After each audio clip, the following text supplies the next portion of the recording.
안녕하세요. 다시 찾아온 한밤중의 울음소리입니다. 한밤중, 갑자기 느껴지는 싸늘한 바람이나 어둠 속에서 들리는 알 수 없는 속삭임에 소름 돋아본 적 있으신가요? 오늘은 그 미스터리한 경기 너머로 여러분을 초대합니다. 현실과 환상이 좋지 않은 그곳에서 펼쳐지는 한국의 기묘하고 섬뜩한 이야기들. 지금 불을 끄고 이어폰을 착용한 채 이 이야기에 귀 기울여 보세요. 과연 끝까지 들을 용기가 있으신가요? 깡 같은 놀이거리들은 생각조차 해본 적 없었다. 당장에 끼니도 거를 파네. 장난감은 무슨. 다행히 이런 가난한 사람들을 위한 관련 것들이 존재해서 학교는 고등학교까지 도리 없이 다닐 수 있었다. 물론 학연칼과 책들은 모두 빌리고 받은 것들이었지만 살면서 새 것을 가져본 적이 없었으니 별다른 불만은 없었다. 그런 나에게도 한 가지 버려지는 물건이 있었다. 언젠가 아버지가 가져왔던 나무 책상. 전령 누군가 쓰던 것 같은데도 마치 새 것처럼 당연하던 그 책상. 처음 내가 책상이 생겼을 때 괜스레 설레는 마음에 서랍을 열고 닫으며 천지없는 나무 내용을 즐기곤 했었다. 장 한켠에 덜렁 서있던 의자를 붙여놓으니 상당히 마음에 드는 각도가 나왔고 그곳에 앉아 헌책을 읽는 게 그 시절 나의 기쁨이었다. 그렇게 장에 책상이 생기고 일주일 정도가 지났을 때 천소처럼 의자에 앉아 책을 읽는데 오른쪽 다리에 뭔가 서늘한 짐이 겹쳐졌다. 하지만 원체 오풍이 심한 집인터라 애써 그 감각을 무시했다. 그냥 다리를 조금 접어서 찬지문을 피했던. 근데 그때 또 한 번 다리에 서늘한 무언가가 닿았다. 그래, 그건 분명 무언가 다리에 다른 느낌이었다. 근데 무슨 생각이었을까? 괜스레 기분이 나빴던 내가 오히려 발을 밀며 그 서늘한 것을 안쪽으로 몰아넣었다. 발끝에 이상한 감각이 걸렸다. 시선은 책에 있었지만 의식은 이미 발끝에 쏠려 있었다. 나는 조심스레 발을 움직여 그곳에 표면을 쓸어내렸다. 울퉁불퉁하고 딱딱하다고도 또 어느 부분은 부드럽고 잠시 뭔지 알 수가 없었다. 그리고 어느 순간 묘한 기분에 쓸어내리던 발을 위로 올려봤을 때 발끝을 타고 느껴지는 가느다란 실들. 난 그제야 내 발이 닿고 있는 게 무엇인지 알아차렸고 살그머니 몸을 접어 책상 아래를 살폈다. 거기에 내 나이 또래쯤 되어 보이는 창백한 남자아이가 있었다. 그리고 당연히 내 발끝은 아이의 머리에 닿아 있었다. 깜짝 놀란 내가 뒤로 넘어졌고 바닥에 나들고는 와중에도 시선을 여전히 책상 아래에 고정되어 있었는데 그 아이 역시 한치의 미동도 없이 날 쫄아쫄아 쳐다보고 있었다. 그 시선에 질려버린 내가 일어나지도 못한 채 엉금엉금 기어서 방을 빠져나왔고 곧바로 아버지를 찾아가 방금 전의 일을 울면서 말하니 어쩌면 자면 앞에도 아버진 그 말을 전혀 믿어지지 않았다. 설령 믿어주어대도 우리 집 형편에 책상을 바꿔주었을 리도 반모하고 결국 난 초등학교 내내 그 책상을 사용했다.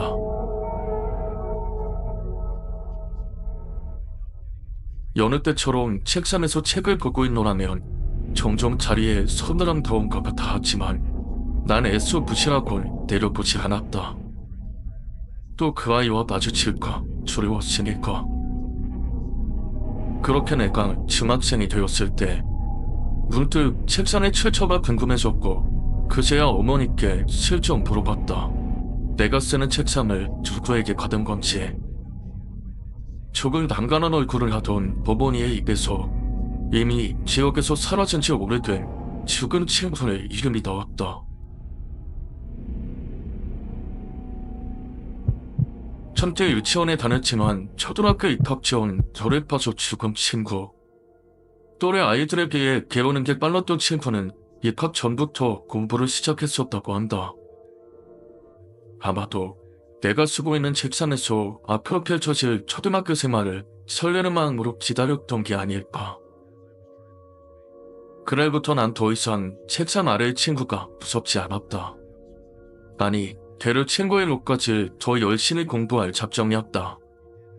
전과 마찬가지로 가끔씩 내 다리를 건드는 감촉이 느껴졌지만 이젠 그 서늘한 감촉이 날 격려해준다 생각되었고, 그래서인지 성적도 꽤나 좋아진 느낌이었다. 내가 다니던 중학교는 야구부로 유명한 학교였다.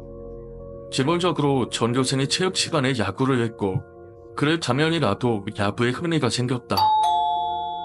하지만 같이 뛰고 싶어도 나에겐 야구 배트도 글러브도 없었다. 여러 때처럼 학교가 끝나고 아버지에게 하소연을 하니 아버진 가라앉은 눈으로 기다리라며 날 달래셨다. 순간 말을 하면서도 아차 싶었다. 아버지 역시 내게 무언가를 사주기 싫으신 게 아닐 건데. 가장의 벽에가 느껴지는 아버지의 내려앉은 뒷모습이 그날따라 신경 쓰였다. 몇 개월의 시간이 흘렀다. 야구를 하고 싶다는 마음은 갈수록 커졌지만 찬란했다. 그리고 흠수가 잦았던 지역의 특성상 이런저런 일들이 많았지만 그걸 일일이 신경 쓰기엔 내 학교 생활이 너무 답답다. 그러던 어느 날 아버지께서 내게 배트와 글러브를 건넸다. 또 누군가의 손때가 묻어있었지만 그런 건 중요하지 않았다. 드디어 야구를 할 수 있었으니까. 그렇게 친구들과 함께 꿈에 그리던 야구를 즐겼다. 생각보다 재능이 있던 건지 코치님의 눈에 띄어 야구부에 들어가게 되었고, 야구부에 들어간 지 얼마 되지 않았을 무렵 한 친구가 갑자기 내 글러브가 돈에 익은 것 같다며 살펴보곤, 아는데 이거 제 거잖아. 글러브를 보곤 한 차례 호들갑을 떨던 그 친구의 입에서 얼마 전에 홈리스에서 2차 사고를 당한 친구의 이름이 나왔다. 야구에 대한 재능이 뛰어나서 신입생인데도 주전으로 뛰었다던 친구. 하지만 가볍게 갑작스레 절에 빠져 죽었다고. 내가 쓰고 있는 용품이 그 친구의 것이란 걸 알곤 찝찝하다는 마음보다는 그 녀석의 목까지 더 열심히 야구하자는 생각이 들었다. 다른 친구들은 괜히 찝찝한 기분에 조금 꺼리는 분위기였지만 되려 난 마음을 다잡을 수 있었다. 그때 문득 13의 친구와 글로브의 친구가 묘하게 닮았다는 생각이 들었다. 얼굴이나 생김새가 아니라 죽은 장소와 사인 같은 게. 그리고 무엇보다 그 둘의 유품을 갖게 된 나. 무용도 이런 무용이 있다. 하지만 정신없는 학교생활 속에 이미 죽은 친구들은 머릿속에서 사라져봤고, 어느덧 고등학교를 올라가기 전 당시 노트북을 들고 다니던 친구들이 너무 부러웠던 내가 또 무실결에 식사하던 아버지께 이야기를 꺼냈고, 말을 하면서도 아차 싶었지만 아버진 기다리라고 하셨다. 그런 아버지의 말에도 큰 기대는 하지 않았다. 누가 노트북을 줄 리도 없었고 우리 형편에 노트북이라니. 그로부터 저마치 2주가 흘렀고 내 손엔 노트북이 들려있었다. 근데 이걸 어떻게 받아들여야 할지 모르겠는데, 노트북을 켰을 때는 사용자의 이름이 얼마 전 지역신문에 실린 불에 빠져 죽었다는 학생의 이름과 같았다.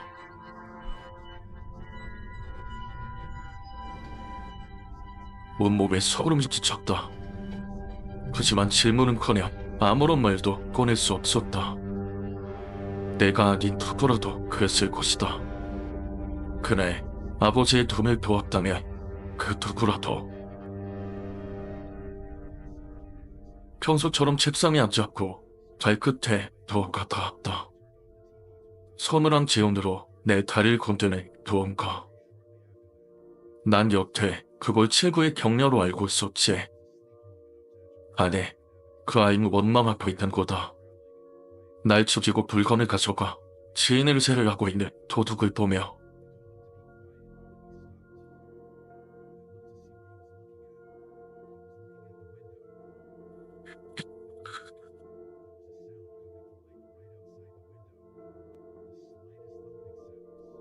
얼마 전부터 왜 그렇게 뱀이 치우고 싶던지 사육자매 분양처에 이래저래 알아보다가 그 꼴을 어머니께 걸렸다.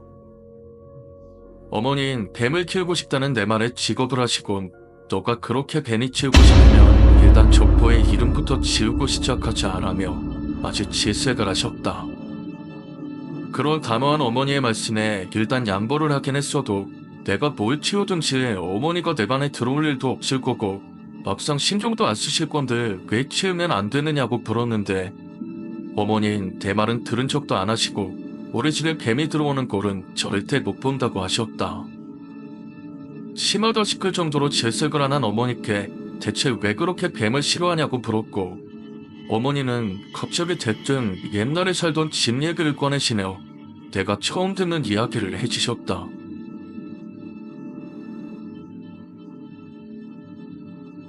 때는 내가 3살 때 어느 정도 기억하고 있는 부분은 있지만 대부분의 일은 기억하지 못하는 나이.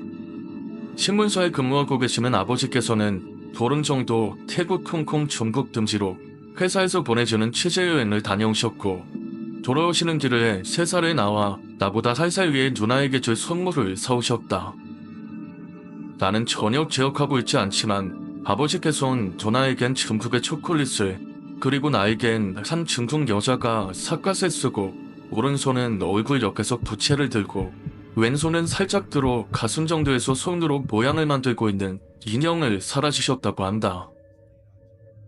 차이나 드레스를 입은 그 인형은 맨 처음 보기에 짙은 두마장에 유달리 동그랗게 부릅뜨고 있던 눈동자가 인상적이었다고 한다. 난 아버지께서 여러 가지 동물이나 곤충의 모렴이 담긴 세트를 사오길 바랬고 어제는 당연하게도 이상하게 생긴 중국 여자 인형을 그리 맘에 들어 하지 않았다고 한다. 아니, 그 나이 때 남자아이가 여자 인형에 관심을 둘리까. 그렇게 내 관심에서 사라진 그 인형은 텔레비전 옆에 놓였고 그날은 오랜만에 가족이 함께 모여 늦은 점심을 먹고 있었다. 우리 어머니는 주위에서도 또 당신께서도 영감이 가나다는 걸 종종 느끼셨다고 한다. 점심 식사 도중 갑자기 뭔가 이상한 느낌을 받으신 어머니는 무심코 고개를 들어 텔레비전 옆에 인형의 눈을 바라보셨고 그때 그 중국 인형이 저렇든 덩그런 눈동자로 당신의 눈을 뚜렷이 노려다보며 어느새 오른손에 치켜들고 있던 부채는 식칼로 박혀 있었고 예쁘게 모양을 내고 있던 손은 어머니의 어깨를 잡으려고 다가오는 형상으로 순식간에 전 앞에 확 다가왔다고 한다. 어머니는 순간 악하고 비명을 지르셨고 왜 그러냐고 묻는 아버지께 저 인형 뭔가 이상해요. 집안에 두지 말아요. 라고 애원하듯 말하셨다고. 그리도 애원하는 어머니께 아버지는 그렇게 하겠다고 하고 정신을 마치시자마자 우리를 데리고 당시 우리 집 뒤에 작은 풀밭으로 가셨다. 당연히 남 기억하지 못하고 있지만 아버지는 우리와 함께 그 인형을 불태워 보이셨다고 한다. 그날 밤 어머니는 꿈을 꾸셨다.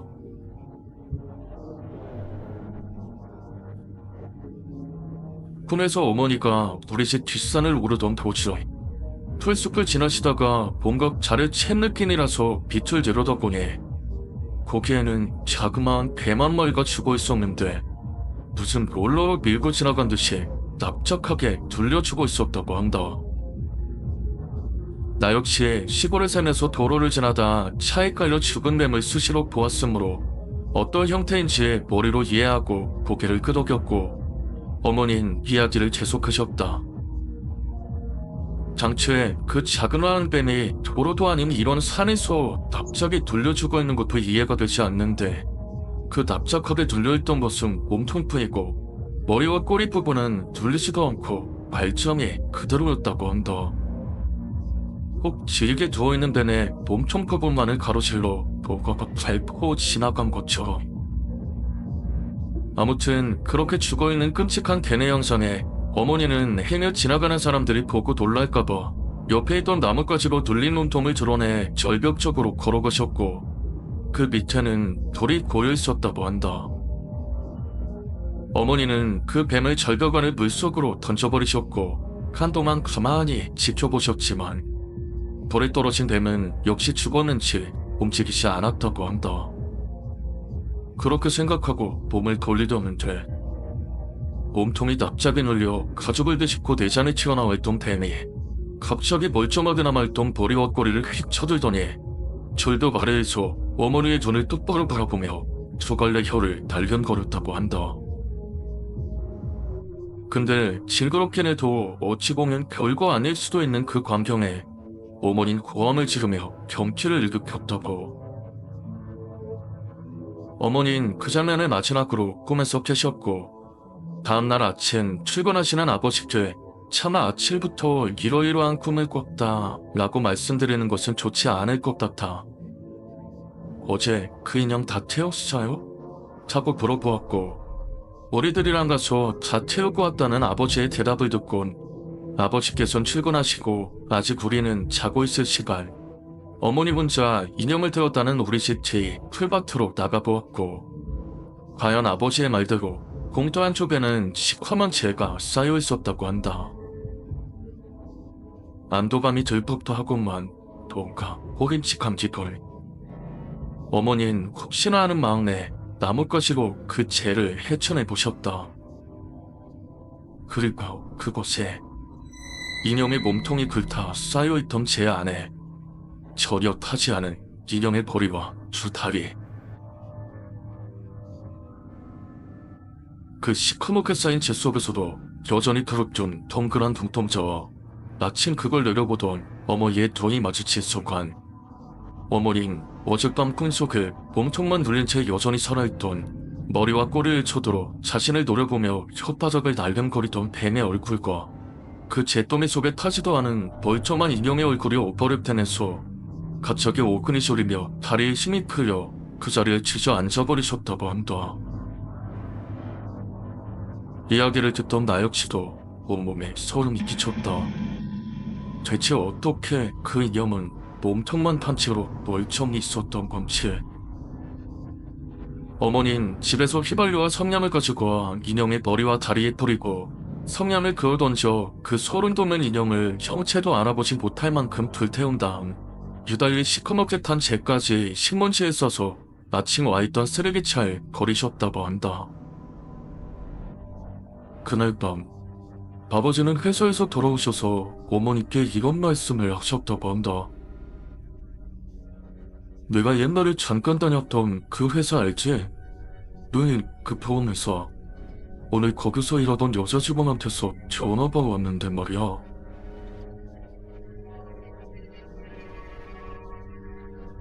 강 부장님 혹시 어제 리컷간이 오셨어요? 뭐가? 어떻게 알았어? 미진 씨한테 말한 적 없지 않아? 그때 제가 어제 밤에 꿈을 꿨는데 제가 강 부장님을 어제 관람이 나가더라고요. 부장님 혹시 지면에는 젓가락색 계란을 가지고 가셨어요? 맞아. 미진 씨가 그건 또 어떻게 알아? 정말요? 그렇지? 그렇지. 제가 꿈에 그 가단을 받아놓고 너무나게 기다리고 있더라. 부장님 화장실 오셔서에 그것과 들어온다고 잠깐 이런 건 할때 서방관에서 그 짐승겨서도 한 시간 하더라고요. 깜짝 놀라서 가단을 내려치러 잠시없이 넘쳤는데 그때 오면서 그 친구예요. 혹시 시간에 별일 없으시죠? 아버지가 나중에 듣기 본 그 미진이란 직원의 조상 중에 유명한 누속인이 계셨다고. 이야기를 다 듣고 난 후 난 한동안 소름이 돋아 얼어 있었고 어머니는 그런 내게 진지한 얼굴로 부르셨다. 이래도 집안에 뱀을 들여놓고 치워야겠니? 뱀은 안 되겠다.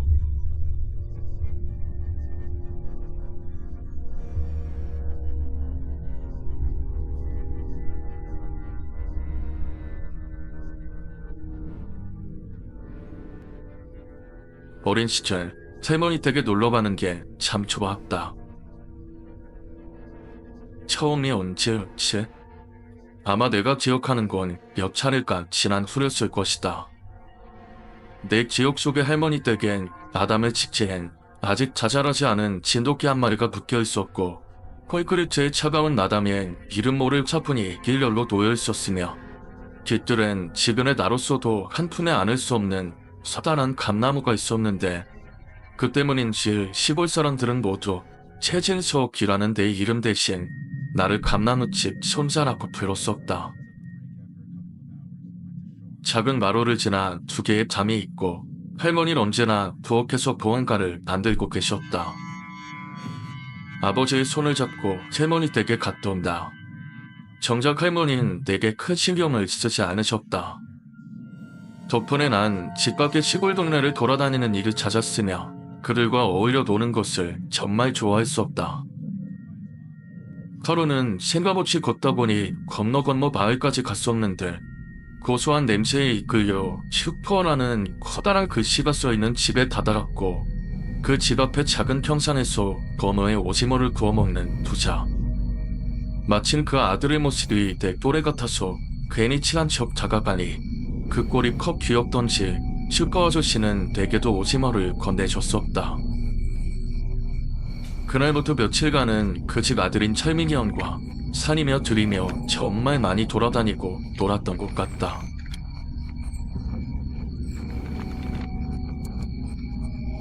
맙살 잡아서 뭘 살 것도 아니면서 개구리도 잡아보고 잠자리도 잡아보고, 그러다 지치면 슈퍼 앞 평상에 누워 잠깐의 꿀같은 낮잠도 자고.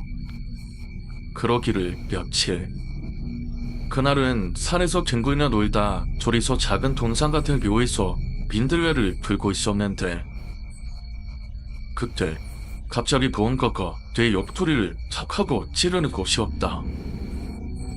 깜짝 놀라 소리도 지르지 못하고 산서적으로 뒤를 돌아보니 딱 우리 또래로 보이는 괜 찌질찌한 놈 하나가 장난기 가득한 얼굴로 손가락을 펴고 있었다. 놀란 것도 잠시에 그 나이 또래 아이들이 그래 그렇듯 우린 친구가 되었고, 철민이 형과 나, 그리고 알고 보니 바로 우리 옆 동네에 산다는 묘만이, 우리 셋은 그렇게 친구가 되었다. 보통은 점심이 지난 시간쯤 되면 내가 집에 들어갔었기 때문에 3시 무렵엔 나는 항상 집에 있었는데, 그날은 박순바람이 불었는지 5시가 넘은 때까지 들판에서 뛰어놀고 있었다. 그리고 하루의 마지막을 알리듯 붉은 기운의 산꽃 머금은 노을이 들판을 붉게 물들이고 있을 때, 들판가에 논둑 위로 정말 예쁜 누나가 걸어가고 있었다. 학교가 끝난 건지 교복으로 보이는 흰색 셔츠에 검은 잔치나를 입고 해바라기가 수놓인 실내화 가방을 들고 논둑을 걷던 그 누나. 그 모습을 넋놓고 바라보던 내 옆에서 요만이가 크게 소리쳤다. 미애누나! 시래나! 미애. 그 누나의 이름은 미애였다. 그날 이후로 내 귀가 시간은 언제나 노을과 함께였다. 그리고 난 다시 서울로 돌아왔다. 가지 않겠다고, 여기서 살겠다고 떼쓰는 나를 보던 아버지가 왜인지 날 붙잡고 울었던 기억이 난다. 그렇게 시간이 흘러 내가 23살 때, 군대를 전역하고 정말 오랜만에 가족이 모두 모인 명절. 할머니께서 몸이 편찮으셔서 요 몇 년간은 명절에도 병원에서 각자 인사만 했었는데, 그 해엔 2, 3월 정도로 할머니께서 발장해지셔서 큰 집에서 다들 모이게 되었다. 그렇게 오랜만에 할머니를 뵙자 여태 순번도 생각해본 적 없던 어린 시절의 그날의 일들이 문득 떠올랐고, 내가 몸손이 전역한 게 그렇게 좋으신지 산꽃 웃는 얼굴로 술을 드시던 아버지께 생각해보니 그때가 참 재밌었던 것 같다고 어린 시절의 이야기를 떠들어댔다. 그런데 아버지는 무슨 소리를 하냐는 듯 잘 쳐다보더게 술은 너같이냐? 갑자기 뭔 소리야? 뭐지?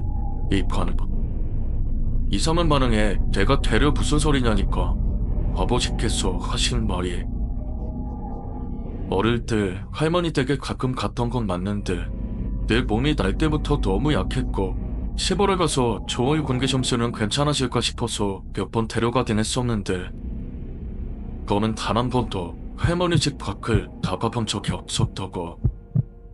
가서도 마당에 진돗개 줄을 잡고 뒤뜰이나 한 바퀴 돌면 피곤하다며 한참 잠에 들어가 깊이 쓰러지곤 있었다고. 이게 무슨 말이지? 그럼 내가 봤던 사람들은? 내가 잠깐 동안 오한이 범범하다가 갑자기 드는 억울한 기분에 말도 안 된다며 만난 사람들의 집, 이상차기, 일을, 당시의 풍경까지 자세히 말하니 아버지는 그런 애가 참 신기하다는 듯 이상하다고 바라보고 있었다. 근데 그때 가만히 이야기를 듣던 할머니가 내 손을 덥석 잡더니 네가 그 이름들을 어떻게 아냐고 하신다. 예? 제가 봤으니까 알죠, 할머니. 이제 그런 할머니를 내가 이상하게 바라보고 있었다. 그런데 할머니의 입에서 나온 말들은 내 입을, 아니 거의 모두의 입을 사무에게 만들었다. 할머니가 어릴 적에 어울리던 사람들의 이글, 철민, 용환, 비에, 실제로 내가 말하던 그 사람들의 집터와 당시의 풍경들 역시 내가 태어나기 훨씬 전에 할머니가 살던 시절의 것이었다. 건너 동네에 슈퍼를 하는 아저씨, 그의 아들인 철민. 그와 함께 놀다 보면 어느샌가 뒤에서 나타나서 내 옆구리를 손가락으로 찌르던 옆 동네 요원. 노을이 내린 벌판 너머로 실내화 가방을 들고 집에 가던 비에. 그리고 내가 보았던 모든 사람들. 그 모든 게 내가 알아선 안 되는, 남다르게 말이 안 되는 할머니의 어린 시절 사람들이었던 것이다. 며칠이 지났고 아버지의 차를 빌려 나 혼자 그 동네를 찾아가 봤다. 장난하게도 10년이 훌쩍 넘는 시간 동안 세상은 너무 변했고 그 변한 세상 속엔 내 추억도 함께였다. 내 기억 속 벌판은 전원주택과 크고 작은 상가들이 들어서 있었고 철민이 형과 자주 오르던 산은 깎이고 다져져 납골담이 들어서 있었다. 이미 내가 기억할 수 있는 그날의 모든 장면들은 비온 뒤에 잠깐의 안개처럼 여름이 지나면 들리지 않는 개미들의 울음소리처럼 모두 사라진 뒤였다.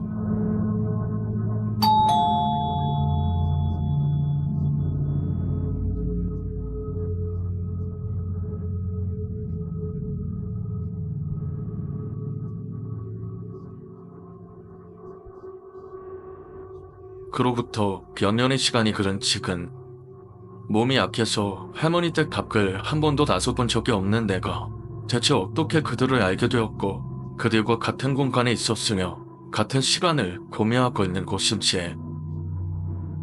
누군가에겐 말이 안 되는 이야기라는 걸 내 스스로도 자각하면서도 아직도 그때의 일들은 내 기억 속에 극명히 살아있다.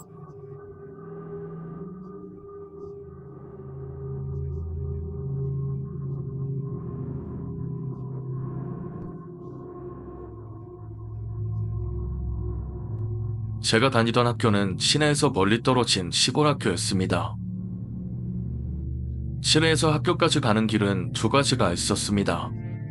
공식적인 통학로는 논밭을 거쳐서 가는 안전하지만 구불구불 제멋대로 이어져서 학교까지 가는 시간이 도보로 30여 분이 걸리는 길. 다른 길은 버스와 트럭들이 마구 달리는 포장도로 갓길인데 조금 위험하지만 학교까지 15분이면 갈 수 있었어요. 자전거로 한 번에 달려갈 수도 있어서 자전거 탈 때도 이 길을 선호했죠. 그땐 어려서 그랬는지 대부분 겁도 없이 그 위험한 길로 주로 다녔어요. 그리고 그날 일은 오래됐지만 지금도 생생한데 중학교 봄방학이 끝난 재학 첫날이었어요.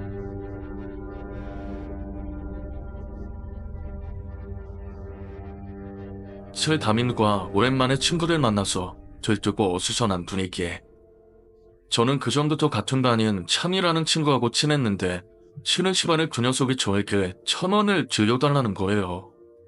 대점에서 뭘 사는데 또 저런다마. 그때가 한참 중이병이 심하게 걸렸을 때라 노트를 찢어서 종이에다 차용증 쓰라 했어요. 친구들끼리 그런 장난 많이 했거든요. 어른 흉내. 그래서 참이가 종이에다 1,000원 들여방 1년 뒤에 갚을게 참이 이렇게 썼는데 뜬금없이 1년 뒤라고 해서 도요? 라고 그랬어요. 그러면서 내일 갚으라고 돈을 줬죠. 하지만 참이는 돈만 채받면서 싫은데? 내년에 줄 건데? 자고 자라났습니다. 첫날이라 수업 없이 청소만 하고 일찍 끝나서 저는 친구들하고 버스를 타기 위해 도로 옆에 있는 버스 정류장까지 걸어가고 있었어요. 그때 참이가 자전거를 타고 우리를 빠르게 지나갔습니다. 자전거로 그 갓길을 타고 집으로 가려고 한 거죠. 그리고 몇 초 후 기분 나쁘게 낮고 묵직한 숨하는 소리를 들었습니다.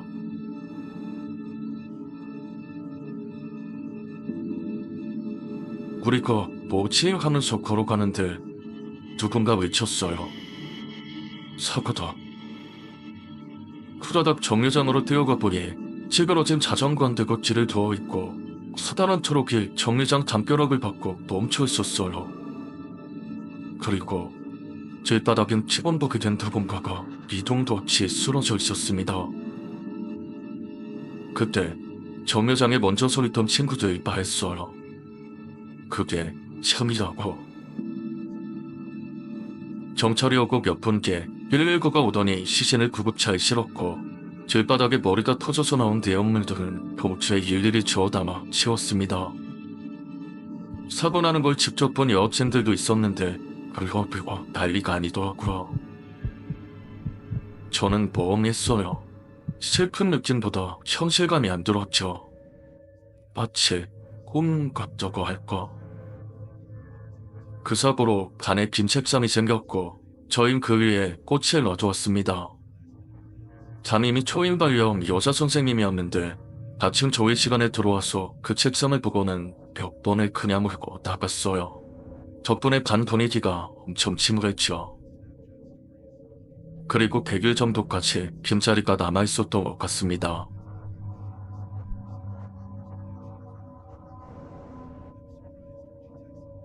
그때의 충격으로 친구들은 얼마간 갓길로 다니는 걸 꺼려했어요. 학교에서도 버스 타는 사람들 말고 그 길로 다니지 못하게도 했죠. 모두들 친구를 잃은 충격 때문인지 먼저 이야기를 꺼내지는 않았지만 어쩌다 한 번씩 찬이시 이야기가 나올 때가 있었어요. 그리고 우리 중에 부담집 아들이 하나 있었습니다. 근데 하루는 그 녀석이 저에게 그러는 거예요. 넌 참이랑 친했으니까 제가 한 번은 너를 벼롱할 수도 있어. 순간 저는 좀 짜증이 나서 예민하게 받아쳤어요. 그런 걸 백지 같은데 꺼져 절없는 소리 말고. 그런데 그 말 은근히 신경 쓰이더라고요. 저희 집은 천재교였고 전 대충대충 다니는 편이었지만 그 말을 듣고 벽줄을 주머니에 꼭 넣고 다녔습니다. 그렇게 시간이 흘러 여름방학이 끝나고 초가을이 되었을 때였습니다. 그때는 한창 야자를 할 때라서 저도 자전거를 타고 다녔죠. 실험도 좀 지란터라 사고에 대한 기억도 부재져서 그 후로 몇 번은 그 도로를 이용했습니다. 그리고 정말 이상한 일들이 몇 번 있었죠.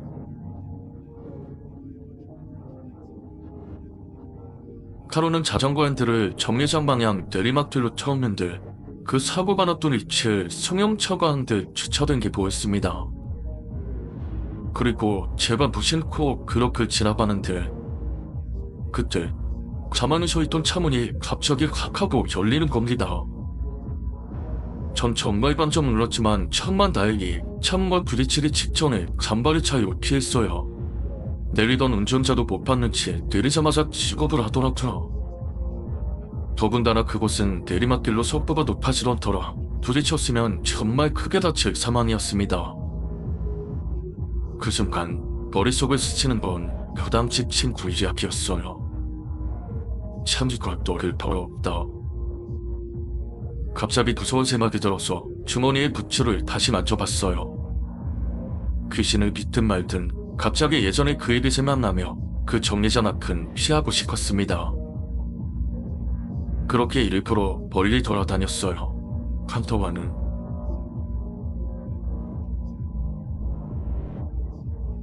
하지만 또 그곳을 지나가야 할 일은 절컥 생기더라고요. 그날은 늦게까지 야자를 하고 집으로 가게 되었습니다. 지난번 일도 있고 해서 내키진 않았는데 같이 갈 이렌쯤의 주명이 그 앞을 지나야 집에 갈 수 있는 겁니다. 하는 수 없이 우린 정류장 앞을 지나게 됐어요. 혼자 어두운 농지를 가는 것도 썩 기분 좋은 길은 아니라서 정말 어쩔 수 없이. 초겨울 들어가기 직전이라 그런지 온도차가 나면서 잠안개가 무척 자욱했습니다. 길 위에는 안개가 너무 짙어서 자로 옆에서 같이 자전거 타는 친구만 보였습니다. 그렇게 정류장 앞을 지나가는데 안개 속으로 지금의 어슴틀을 보았고 갑자기 머리가 하얘졌습니다. 저게 혹시 사고 지점에 시크릿한 무언가가 서 있는 겁니다. 순간 정말 소름이 돋았는데 그러면서 떠오른 게 귀신이 보인다고 생각하면 귀신이 보인다는 말. 속으로 난 아무것도 못 봤어, 못 본 거냐 라고 생각했어요. 그렇지만 머리카락이 쭈삣쭈삣 서고 온몸에 답설이 돋는 게 느껴졌습니다. 입에선 평생 별 관심도 없던 지도문이 절로 나오고 저는 최대한 사고가 났던 방향을 외면하고 달렸습니다. 그렇게 빠르게 자전거 페달을 밟으며 지나가는데 약간 몽롱한 지경이 드는 겁니다. 컴컴한 안개 속에서 뭔가 뒷목이 서늘한 그 느낌. 들이마시는 차가운 안개 속엔 쿰쿰한 냄새가 나는 것 같았습니다. 그러면서 자전거가 서서히 다가워지는 느낌. 그리고 그때 잡고 있던 핸들이 도로 밖으로 조금씩 꺾이는 느낌이 드는 겁니다. 그렇게 제가 담안에서 어버버하는 순간 안개 속에서 갑자기 튀어나온 자동차가 우리를 발견하고 급하게 클락션을 빠감하고 울리며 지나갔어요. 그리곤 정신이 퍼뜩 들면서 그렇게 무거워졌던 자전거가 서서히 가벼워졌습니다. 정말 미친 듯이 달려서 친구들과 가로등이 켜진 시내에 들어왔습니다.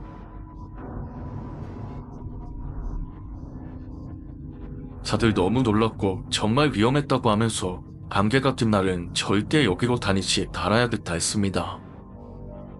그리고 나서도 집에까지 가는 길에 그 서늘했던 느낌이 계속 남아서 저 혼자 쫄아서 지동문을 주멀주멀 외우면서 갔습니다. 그리고 저는 다시는 그 길로 다니지 않았습니다. 귀신이든 아니든 길 자체가 너무 위험했습니다요. 그렇게 제가 3학년이 되었습니다. 그날도 재학 첫날이라 청소만 하고 친구들과 놀다가 버스 정류장으로 갔어요.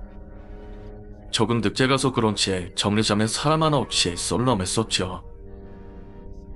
벌써 창의가 죽은 지 1년이 지났네. 창의를 생각하니 뭔가 착잡했습니다. 그때 정류장 안에 무언가 떨어져 있는 게 보여서 뭐라 하고 겁을 주워들었는데 순간 말할 수 없이 오싹한 기분. 창의가 죽던 날 뜬금없이 1년 뒤에 갚겠다던 말이 생각났습니다. 제가 저어둔 건 1,000원짜리 지폐였어요.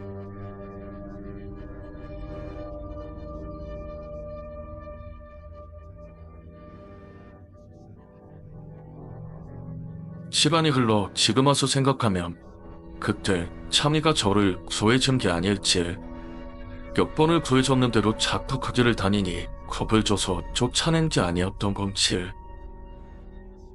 이젠 뭐라고 답을 내릴 순 없지만 이게 제 인생에서 가장 소름 돋는 일이었습니다.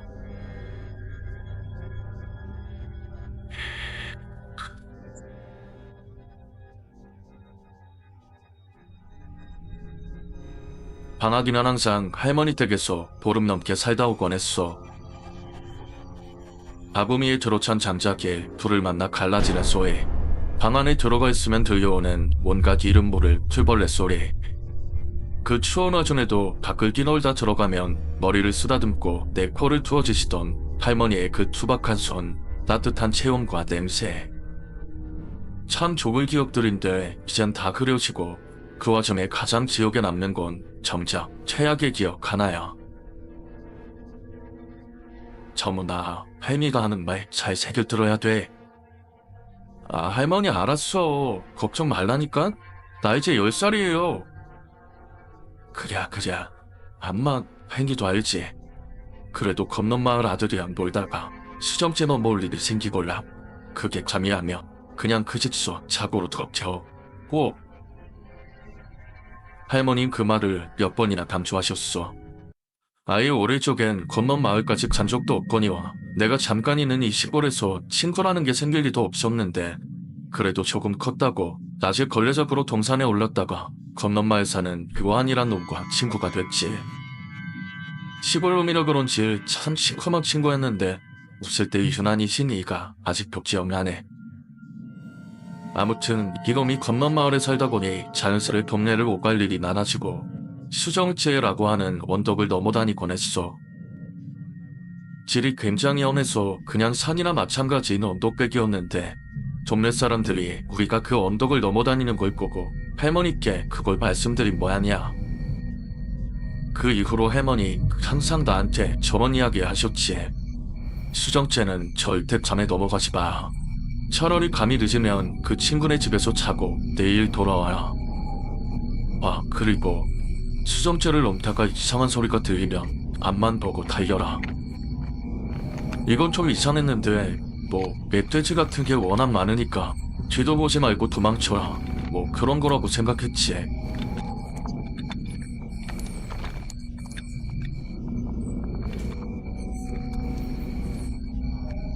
야, 정문아, 좀 늦었는데 집에 가자.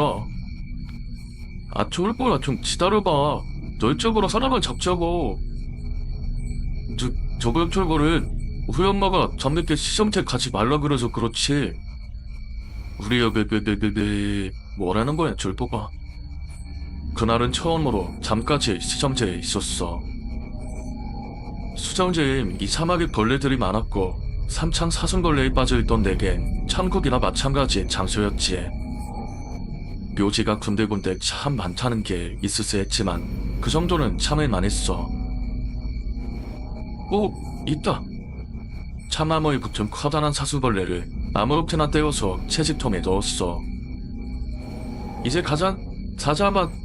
써?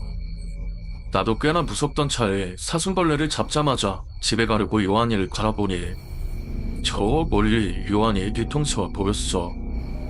아까부터 겁을 집어먹었는지 뭐하고 저말대더니 먼저 가고 있었나봐. 야, 같이 가. 그렇게 목에 건 채집통을 손으로 쥐고 요한이 쪽으로 달리는데 뭔가 이제가 이러고야 하나? 달리는 내 다리가 아닌 것 같고 아무리 달려도 거기가 가까워지지 않고. 그래, 거기까진 그냥 이질감이라고 하겠는데 대체 언제부턴지 모르겠어. 걸레 소리가 사라지게.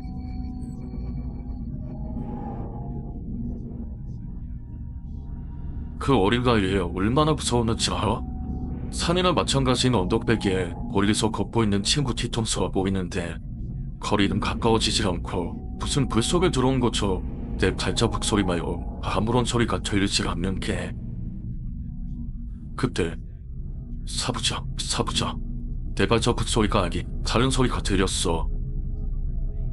그리고 놀라서 뒤를 보려다가 멈칫했어. 갑자기 할머니가 해준 말이 생각났거든. 수정제를 얻다가 이상한 소리가 들리며 앞만 보고 달려라.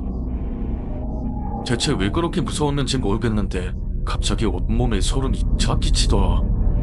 그냥 채식통이고 나발이고 다 핑계치고 정신없이 달렸어.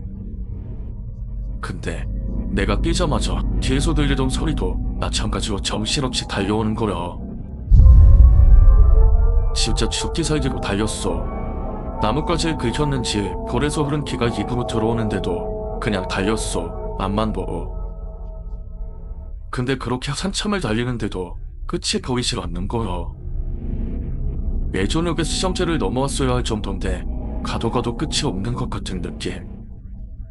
내 숨은 이미 턱 끝까지 차올랐고 다리도 트여가는데 그때 나뭇가지인지 돌풀이인지 튀어나온 무언가에 내가 걸려 넘어지면서 내 의지와 상관없이 뒤를 돌아보는 모양새가 됐는데 수정제가 언덕이라 달려오는 달자국 소리에 맞춰서 머리부터 보이는 겨우지.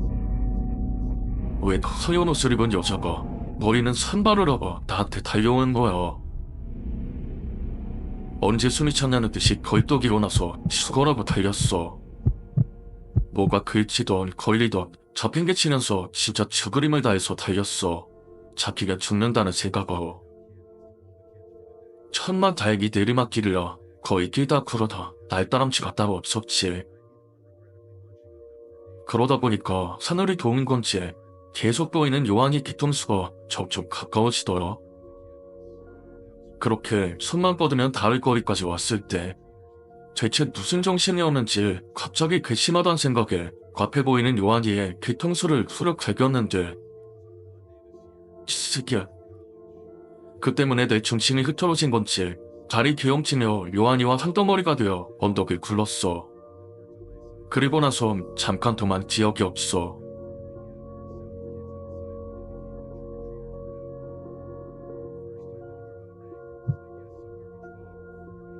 어디선가 들려오는 새벽닭이 오는 소리에 눈을 떴을 땐 해가 떠오르고 있었고 우린 흙으로 범벅이 된 채 두둥켜 안고 자고 있더라. 그 와중에 이놈은 코까지 긁는 숙면 중이고 나만 혼자 놀라서 돌떡 일어나 2번 굴었는데 그때 얼마나 소름 돋았는지 알아? 누워있는 요한이를 중심으로 감옥 5-6리터를 쭉 둘러서 둥글제 내 발자국이 엄청나게 찍혀있는 거야.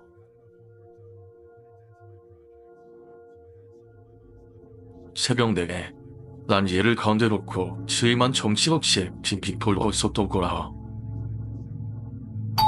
진짜 그때 얼마나 소름이 돋던지. 일단 쿨쿨 자고 있는 놈의 엉덩이를 발로 걷어차서 깨우고 재빨리 집으로 돌아왔어. 우리 할머니는 당연히 내가 요한이 집에서 자고 오는 줄 알았고 요한이네 부모님은 요한이가 우리 집에서 자고 오는 줄 알았는데 할머니가 우리 꼴을 보자마자 한바탕 난리가 나고 할머니가 나를 붙잡고 천만자인이라고 하시면서 홀린 거라고 너희 둘 다 단단히 홀린 거라고 먹히지 않은 게 천만자인이라며 자신 수정제 근처에 월신도 말라고 하시더라. 그땐 내가 너무 어려서 그게 무슨 소린지도 몰랐지. 근데 지금 와서 생각하니까 되게 무서운 말이네. 아무튼 할머니가 그런 말을 안 했어도 수정제 근처에 갈 생각은 없었어. 난 그 귀신인지 뭔지 모를 그 형체를 직접 내 두 눈으로 봤으니까. 그게 얼마나 무서운지 뻔히 아니까. 다행히 그 뒤론 그런 걸 본 적도 없고 단아 때 할머니 댁에 있는 시간도 많이 줄였어. 요한이는 가끔씩 걔네 부모님 차를 타고 우리 동네로 놀러 오곤 했고 우린 다 큰 지금도 가끔씩 연락하고 있어. 근데 한 가지 신기한 거 이놈은 그때 일을 전혀 기억도 못한다는 거야. 내가 지를 놀리고 난 후부턴 잠이 든 것 같이 아무런 기억도 없다. 아무튼 고래난 흉터를 볼 때마다 그때 생각이 나서 한 번씩 소름이 돋는데 이게 내가 여태 살면서 겪은 가장 무서웠던 기억이야.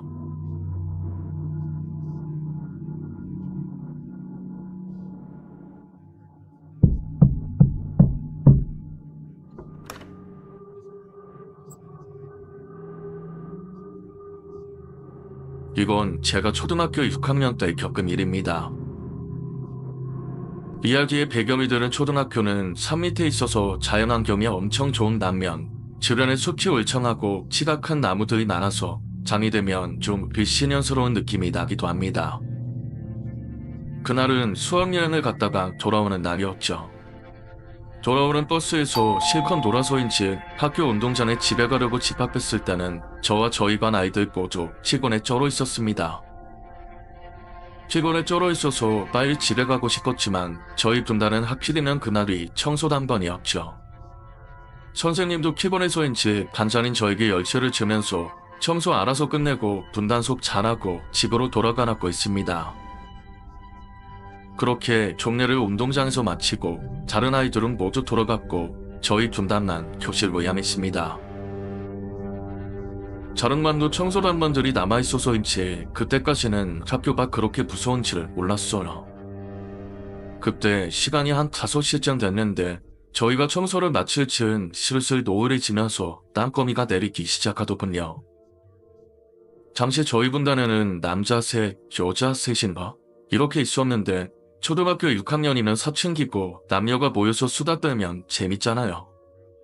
우리들은 청소를 거의 마쳤겠다, 선생님도 없겠다, 좀 그렇게 모여서 이런저런 이야기를 했죠. 수학여행에서 놀았던 얘기, 진실 게임 등등 수다 떨면서 시간 가는 줄 몰랐습니다. 그러다 어느덧 불을 켜지 않으면 시야가 약간 흐리흐리할 정도로 시간이 지나서야 저희들은 시간이 많이 흘렀다는 걸 알았습니다. 창문으로 밖을 보니 아이들도 거의 없고 어둑어둑해져서 운동장도 잘 보이지 않았습니다. 슬슬 어두워지자 저희들은 마무리를 하고 집에 갈 준비를 하기 시작했습니다. 청소하느라 책상 위에 올렸던 의자를 내리고 마무리를 하고 있었는데 갑자기 복도에서 스스사 하는 소리가 매우 들리고 희미하게 들리기 시작했습니다. 마치 한쪽 발을 끌면서 똑발을 짚고 가는 소리 같았습니다.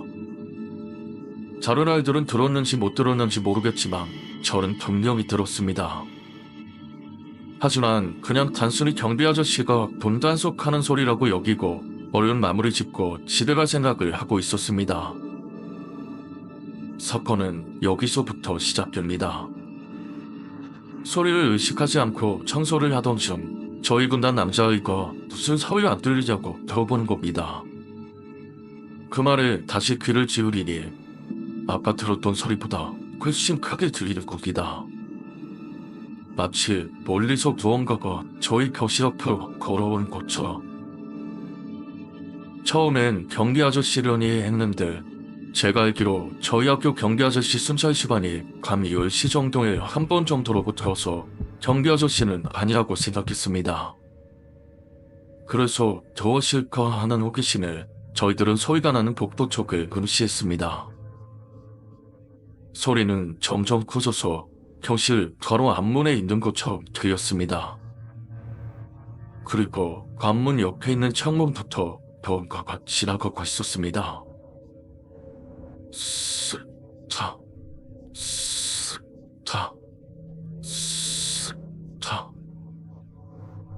저희는 아무 말도 하지 못했습니다.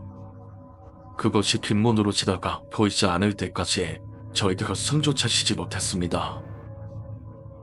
그건 어떤 여자 같았는데 얼굴은 꼭 몸이 든 것 같이 얼굴 전체가 아주 새파란색이었습니다.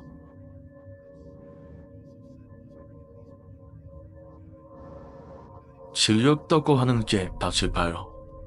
여자의 얼굴은 아주 새파랗게 질려 있었습니다.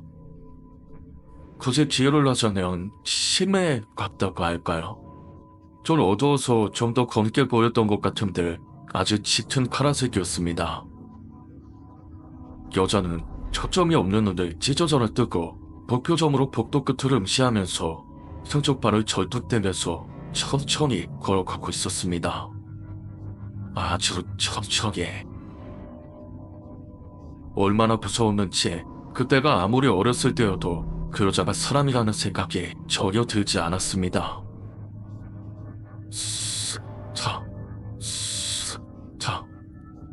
여자가 뒷문을 지나간 뒤 소리는 서서히 멀어지더니 갑자기 어딘가에 문이 열리는 소리가 들렸고 단 3초 뒤에 상상하고 문이 닫히는 소리가 났습니다.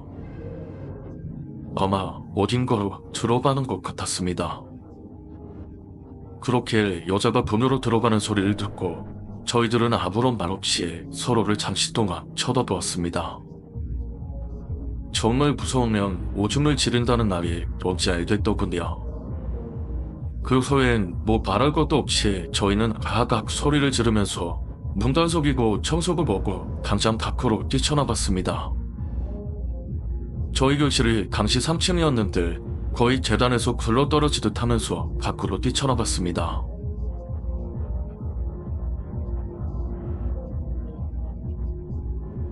극심한 흥분 상태에서 저희는 서로 너도 같이 하면서 그 여자를 저만이 아닌 모두가 잤다는 것을 알았습니다. 저희는 당장 경비 아저씨한테 달려가 이상한 여자가 학교에 돌아다닌다고 말했습니다. 경비 아저씨는 웬 애들이 하얗게 질려서 이상한 여자가 돌아다닌다고 말하니까 약간 놀랐는지 랜턴을 챙겨 들고 저희와 같이 주변을 둘러보았습니다.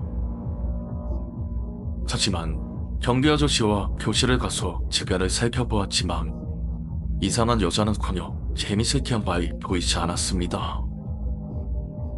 우리들은 아저씨께 그 여자가 문으로 들어가는 소리를 들었다고 옆 교실 좀 찾아내달라고 했습니다. 경비 아저씨는 알았다고 하고 3층 복도 전체를 돌아다니면서 교실 문을 점검했으나 그때 열려있던 교실은 저희 교실 불이었습니다. 저희는 정말 소름이 쫙 올라왔습니다. 분명 저 혼자가 아니라 모두 듣고 보았는데 정디 아저씨는 니들이 수학여행 갔다 와서 피곤해서 떡버스를 본 것 같다고 하면서 시간도 늦었는데 얼른 집에 가라고 하셨습니다. 저희는 그 말에 할 수 없이 한참 동안 흥분을 가라앉히고 떡것을 봤다고 생각하면서 각자의 집으로 헤어졌습니다. 다음날 우리는 반 애들하고 함께 모여서 그 얘기하기에 바빴습니다. 근데 역시 당해보지 않으면 그 두려움을 모르겠죠. 어제 장본이었던 우리 6명은 무서워 죽을 뻔했는데 다른 애들은 자기도 좀 겪고 싶다고 하면서 재미있어 하는 겁니다. 원래 저희 동네에 미친 여자 한 명이 얘 업고 다니면서 햄버거 사달라고 맨날 그랬었는데 다른 애들이 그 여자 아니냐고도 했었으나 분명히 그 여자는 아니었던 걸로 기억합니다. 그런데 어쩌다 보니 우리가 겪은 이야기를 선생님께서 들으셨고 이 얘기를 해야 되나 말아야 되나 하다가 니들한테만 말해준다고 이야기를 꺼내셨는데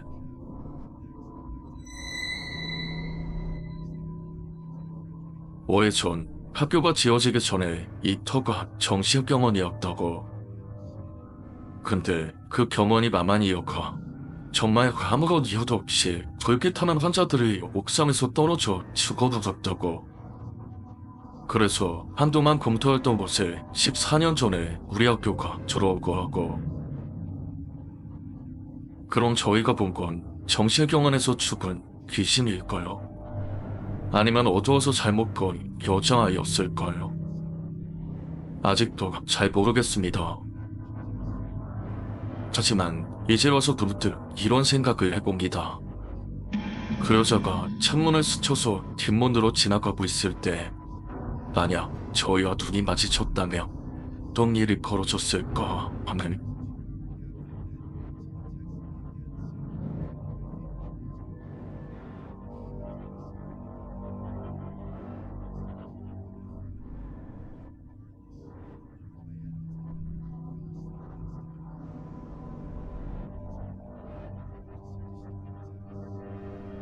내가 초등학생 때, 그러니까 90년대 초반이었던 당시에 그 당시 우리 동네에서는 오락실은 고학년들이나 가는 곳이기도 했고 약간 탈선의 장소랄까?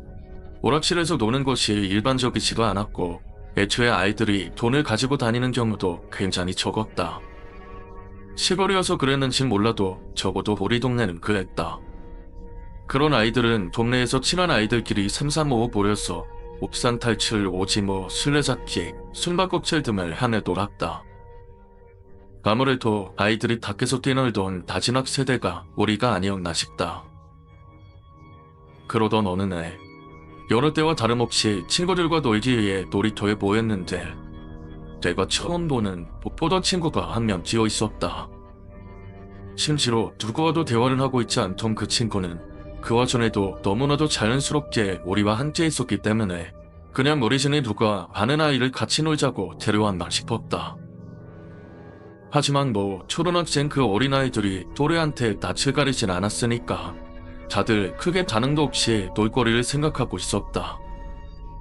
그리고 잠시 뒤 원래 잘 나대던 영민이라는 친구가 주도해서 술래를 정해 숨바꼭질을 하게 되었는데 그 와중에 새로운 이 녀석은 숨바꼭질을 얼마나 잘하는 건지 단 한 번도 술래에게 걸리지 않았으며 가위바위보는 어찌나 또 잘하는지 한 차례도 술래가 된 적이 없었다.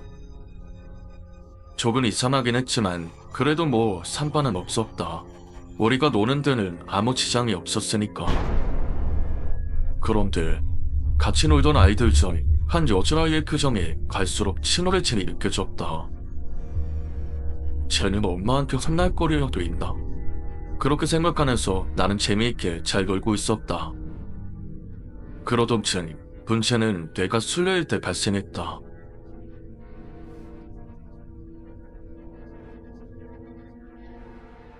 나는 단 한 번도 걸리지 않던 녀석을 나무 뒤 뻔한 장소에서 찾아냈는데 그 아이 외에 다른 친구는 아무도 찾지 못하고 항복선언 못 찾겠다 꾀꼬리를 외쳤다. 아이들은 하나둘씩 어슬렁거리며 수는 장소에서 나왔고 그렇게 나온 아이들을 둘러보다가 얘는 드디어 술래 한 번 하네 라고 말하며 새로운 그 친구를 가리켰다. 근데 갑자기 친구들의 표정이 안 좋아지고 아까부터 꾸물거리던 여자아이는 급기야 울음을 터뜨리기 시작했다. 뭐야? 쟤 왜 울어? 나는 갑작스런 분위기 변화에 어리둥절해서 왜 그러냐고 물었고 그런데 내 친구들이 야 그만해. 그래 왜 그래 너? 이러면서 아무것도 안 하고 있는 나를 말리기 시작했다. 보이는 거야? 내가 왜? 나는 얘들이 대체 뭔 소리를 하는 건가 싶어 어리둥절해하고 있는데 단 한 명, 영린이만 그런 나를 묘한 표정으로 바라보고 있었다. 그나저나 대체 왜들 저러는 건지 내가 뭘 잘못한 걸까? 그리고 그때 뜬금없이 영민이가 됐고 다들 우리 집에서 비디오나 보자 라며 아이들을 이끌기 시작했다. 친구들은 그새지라도 나타난 듯 영민이의 말에 동조했고 금세 내게서 시선을 돌리고 영민이를 뒤따라가면서 잔달가면 있냐 연관에서 있냐 같은 말을 부르며 걸어가기 시작했다. 난 쟤들이 대체 왜 저러나 싶었지만 어느새 나도 영민이를 뒤따르며 걷고 있었다. 언제 뭔가 굉장히 의식적으로 반화이었지만 계속하는 친구들. 이상하다고 생각하면서도 생각해보니 그 새로운 친구는 집도 도리터에 있었는데 야 그럼 쟤도 데리고 가나? 내가 그렇게 이제 막 술래가 된 그 친구를 가리켰고 그에 영민이가 다른 아이들이 말하기 전에 발을 자르듯이 쟤는 됐어 엄마가 모르는 애라서 안 돼 라고 했다. 난 괜히 미안한 마음이 들어서 놀이터를 돌아보았고 그곳엔 놀이터 상가운데에 우두커니 서있는 그 아이가 보였다. 조금 찝찝하긴 했지만 그래봐야 처음 보는 아이일 뿐. 그렇게 우린 현민이의 집으로 향했다. 아까 울던 여자아이는 놀이터에서 곧장 자기 집으로 갔다. 그렇게 영민이의 집에 도착하고 난 후 아이들은 나를 추월하듯 대체 누구를 잡고 이야기했던 거냐며 가만히 있는 나를 답답하기 시작했다. 처음엔 무슨 소린가 싶었던 내가 혹시나 해서 그 처음 보는 아이를 말하는 거냐고 했더니 여기서 아이들의 표정이 마치 귀신이라도 본 사람처럼 변했다. 분위기가 뭔가 이상했지만 난 우선 같이 있던 그 친구에 대한 이야기를 했고 그의 다른 모든 친구들은 놀이터에서 호금에 대고 이야기하는 나를 보았을 뿐이라 했다.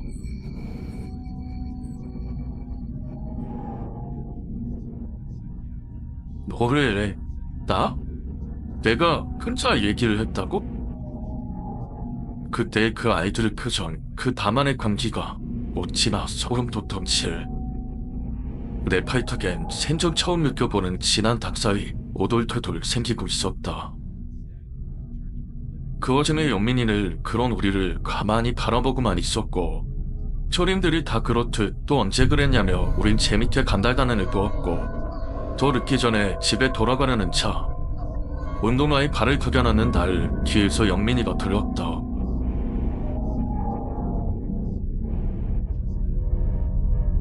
아이들은 모두 돌아갔고 방엔 나와 영민이 둘만 남았다.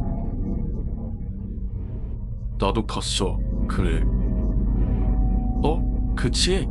쟤 귀신 아니잖아. 그런 내 말에 영민이는 잠깐 동안 뜸을 들였다. 오늘 걔 귀신 버져. 전에 놀이터 앞 서구리에서 그 사고 났던 거 기억나? 알지. 그걸 어떻게 몰라. 그때 놀이터 가지 말라고 엄마가 얼마나 뭐라 그랬는데. 그때 그 초록이랑 부딪혀서 죽음을. 걔야. 아까 걔가.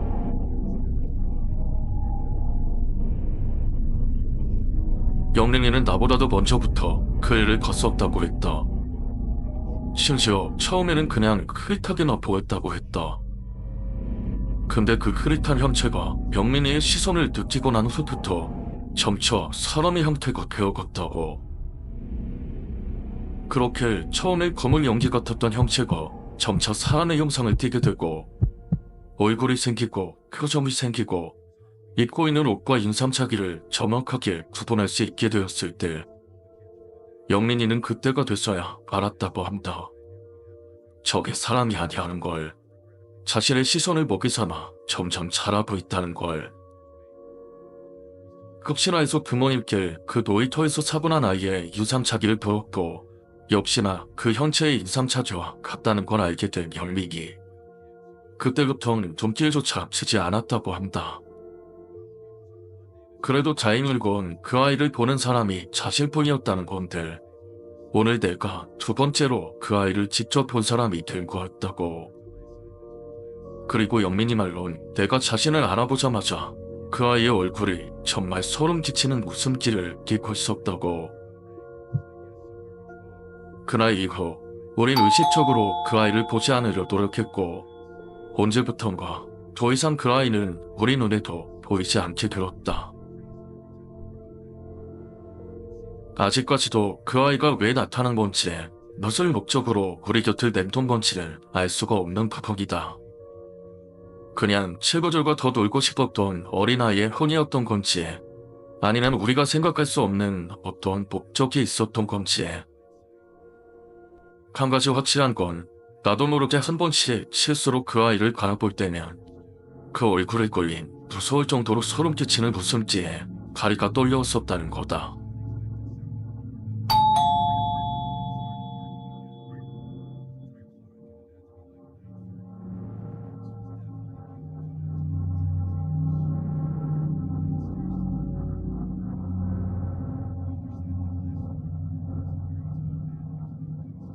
초등학교 2학년 때 일이다.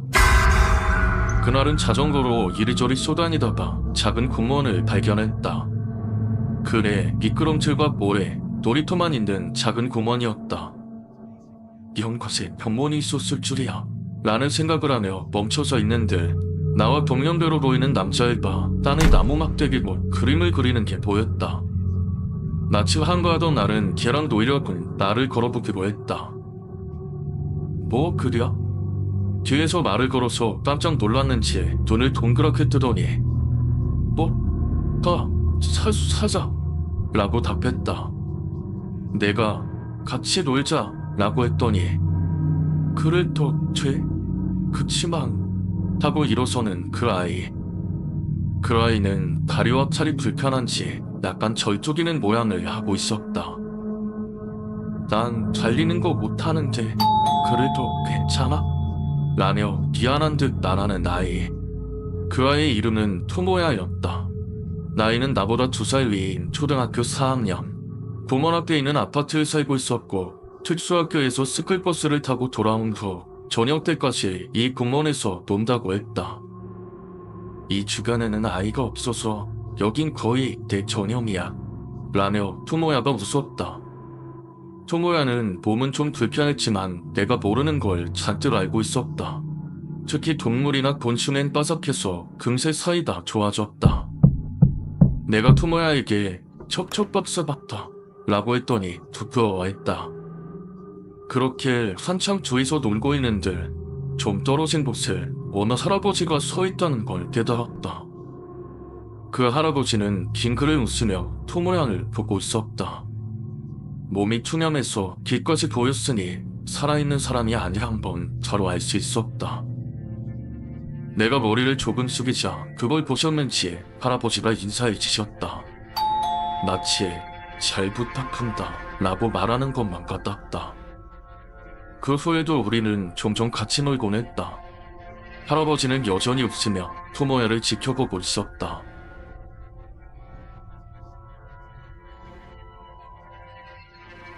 그날은 그네를 타본 적 없다는 토모야를 위해 아빠 벨트를 몰래 가지고 나왔다.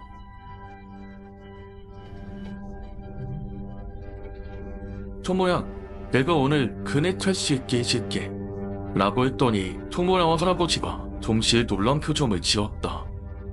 이렇게 하면 탈 수 있어. 나는 토모야와 날 벨트로 묶어서 토모야를 무릎에 앉힌 형태로 그네에 앉았다. 그리고 둘이 함께 사슬을 지었다. 할아버지가 걱정스레 호통되는 건 보였지만 무서우면 말해 라며 멋대로 그네를 저었다. 항상 내게 여러 가지를 알려주는 토모야를 보며 나도 그네를 타는 보이는 정치를 보여주고 싶었다. 그동안 토모야에게 그네 타면 어떤 기분이야? 라고 질문받았지만 제대로 답을 못했으니까. 그네를 타고 움직이자마자 토모야가 우와! 하고 한숨을 질렀다. 괜찮보다 정말 하늘이 가까워. 그러네, 손이 닿을 것 같다. 바람이 불어서 너무 좋아. 마치 새가 된 것 같다. 내 생각보다 훨씬 더 짙보여지니 신이 나서 그만 파김치가 되도록 그네를 쳐. 거의 멀리 직전까지 토모야도 내리려 하지 않았다. 둘이서 기틀거리며 그네에서 내려 벨트를 풀자마자 그대로 땅에 들어 넣었다. 그러던 중에도 토모야는 계속 웃었고 그걸 보는 할아버지도 흐뭇하게 웃고 계셨다.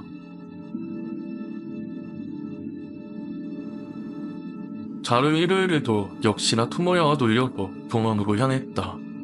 그렇게 공원에 도착해서 자전거를 세우는데 갑자기 옆에서 누가 차를 꽉 잡았다.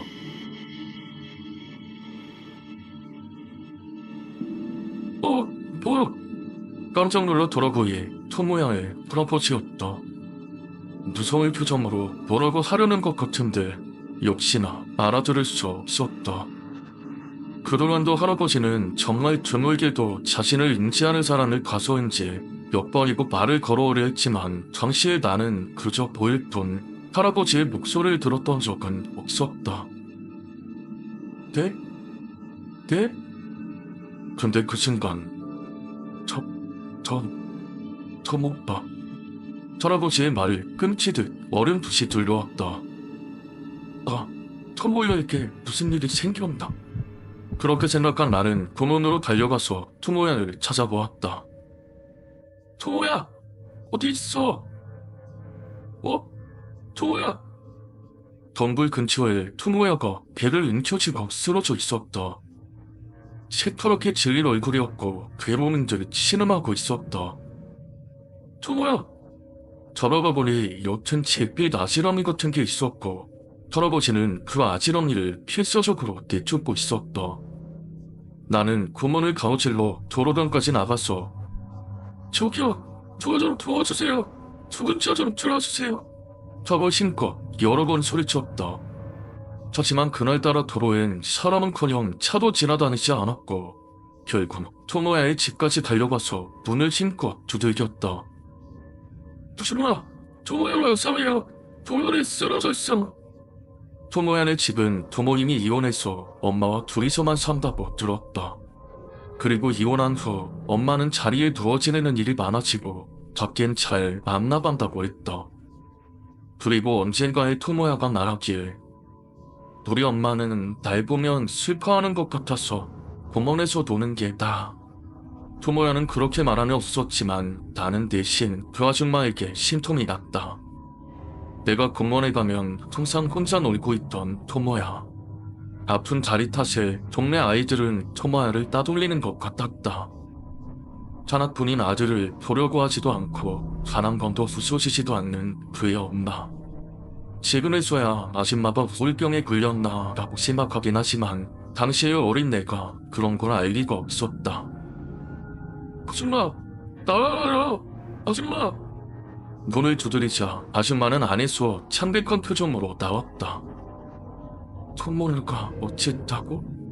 무슨 일인데? 설명하기 힘들어서 아줌마의 손을 잡고 부문으로 달려갔다. 부문으로 가보니 가임이 내가 소리 지른 걸 들은 어른들 몇 명이 토모야 주변에 모여 있었다.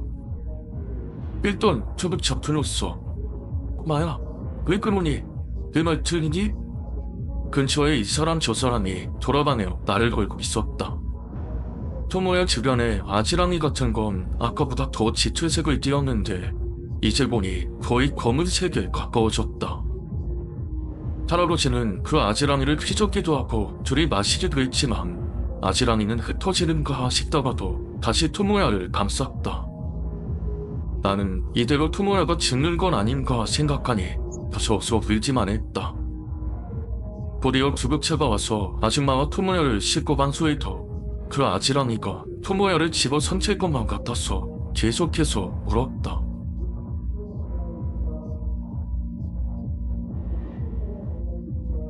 그리고 바로 그날 저녁, 난 가장 중요한 걸 놓쳤다는 사실을 깨달았다. 토모야의 소식을 전해들을 방법이 없다는 것.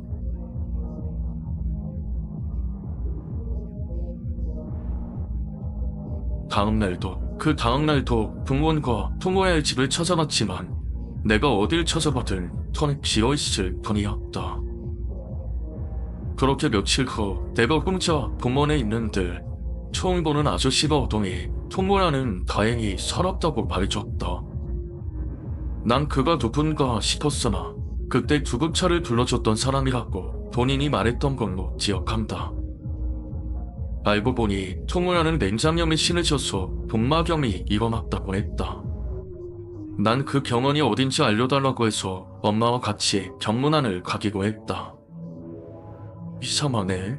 얘가 분명 많이 아팠을 텐데 왜 병원에 바로 안 갔을까? 엄마는 그렇게 말하며 이상히 여겼지만 나는 알 것만 같았다. 아마 자기 엄마에게 걱정 끼치기 싫어서 어떻게든 참았던 거겠지. 그냥 참고 또 참고 너무 참았던 거겠지. 병실에 들어가 보니 토모야는 졸고 있었던 것 같은데 내가 온 걸 보더니 빙긋 웃었다. 우리 엄마와 토모야 엄마가 병실을 나서서 둘이서 대화를 나눴다. 이번엔 정말 감사해서 아기요, 올려. 뭐 그런 소리가 들렸다. 그리고 내가 침대 곁에 있는 의자에 앉자마자 나 좋아해줘서 고마워. 저보 토모야가 말했다. 왠지 코가 진해지는 기분이 들었고 나는 울먹이면서 나만 그런 거 아냐. 믿을진 모르겠지만 너희 할아버지가 살려준 거야. 내가 그렇게 말했더니 토모야는 놀라지도 않으며 작은 목소리로 믿어 라고 했다. 그리고 토모야가 하는 말이 왜냐하면 내가 공원에서 쓰러졌을 때 내 귓가에서 지에서 티는 지면 안 돼 하고 할아버지 목소리가 들렸거든. 토모야는 어느새 펑펑이 눈물을 흘리며 말하고 있었다. 그리고 이건 꿈일 수도 있는데 수술한 후에 이제 괜찮아 라는 소리가 들려서 봤더니 몸이 엄청 새까만 사람이 잘 싸웠구나 라고 했어. 그건 분명 할아버지 목소리였어. 우리 할아버지는 돌아가시기 전에 날 많이 아껴주셨거든. 그러니까 나는 네날 믿어. 새까맣게 변한 할아버지. 할아버지는 아마 끝까지 그 아지랑이와 싸웠던 거겠지. 그리고 그렇게 된 거겠지. 생각해보니 그날 이후로 할아버지를 본 기억이 없었다. 나와 토모야는 손을 마주잡으며 가자, 다 할아버지 덕분이야 라며 펑펑 울었다. 정실로 돌아온 엄마들은 두둥켜 안고 울고 있는 우리를 보고 놀라서 왜 그러냐고 들었지만 우린 그저 말없이 펑펑 울고만 있었다.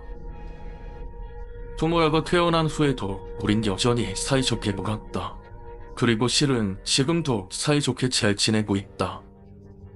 바로 지난달 토모야는 오랫동안 사귀던 여자친구와 결혼했다. 결혼식장에서 본 친척들 자리에 빈자리가 하나 있었다. 기사마다 실컷 갔더니 할아버지라고 손으로 쓴 팻말이 보였다. 중구난방으로 뻗어있는 글씨를 보니 토모야가 쓴 모양이다. 아마 지금도 분명 어딘가에서 토모야를 지켜보고 계시겠지. 난 할아버지의 그 따스했던 미소가 떠오르면서 나도 그렇게 소중한 사랑을 지켜줄 수 있는 사람이 되고 싶다고 생각했다.